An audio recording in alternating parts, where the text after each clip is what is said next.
କରିବା ଆଗରୁ ଗୋଟେ ବ୍ୟବହାରିକ ଯୋଗ ଅଛି, ତାକୁ ଶିଖିବାକୁ ପଡ଼ିବ। ଯୋଗୀଟିଏ ନିଜ ଭିତରେ ଚିନ୍ମୟ ସତାକୁ ଖୋଜେ, ସୁନ୍ଦରପଣକୁ ଖୋଜେ, ତା ଭିତରେ ଭାବନା ତିଆରି କରେ।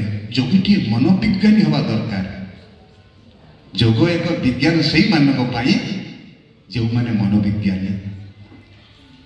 ମୋର ପ୍ରିୟ ଛାତ୍ରଛାତ୍ରୀ, ଚାରୋଟି କଥା କହିଲେ ବ୍ୟବହାରିକ ଯୋଗ, ଏକୁ ଶିଖିକି ତମେ ଯୋଗ କର।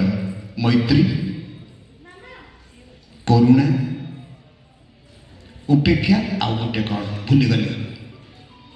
ଯାହା ସାଙ୍ଗର ମିତ୍ରତା ସ୍ଥାପନ କରିବ ସେ ସମଚରିତ୍ରବାନ ହେଇଥିବା ଦରକାର। ତମେ ଯେମିତି ହବ ତମ ମିତ୍ର ସେମିତି ହେଇଥିବା ଦରକାର, ନହେଲେ ନିଜର ଚରିତ୍ରର ପରିବର୍ତ୍ତନ ହେଇଯାଇପାରେ। ଯୋଗୀର ଚରିତ୍ର ପରିବର୍ତ୍ତନ ହେବା ଠିକ ନୁହଁ।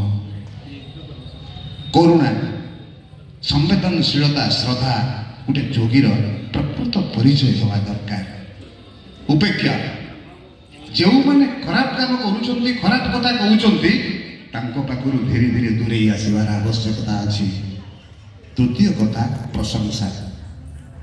ଭଲ ଲୋକକୁ ଜୀବନରେ ପ୍ରଶଂସା କରିବେ, ଖରାପ ଲୋକକୁ କେବେ ପ୍ରଶଂସା କରିବ ନାହିଁ, ନୀରବ ରହିବ।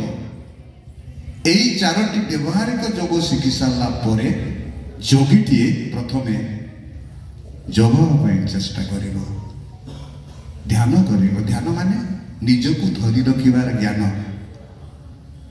ঠাকুর করে সর্বভবন্তু সুখিন সর্গ সন্তু নিরাময় আমি কৌথবা, বাহারে যে ভিকারিটি ভিক মাগুথব, এটা গেট বন্ধ করে না, সে যাও। এই যোগ নুহ বন্ধুগণ।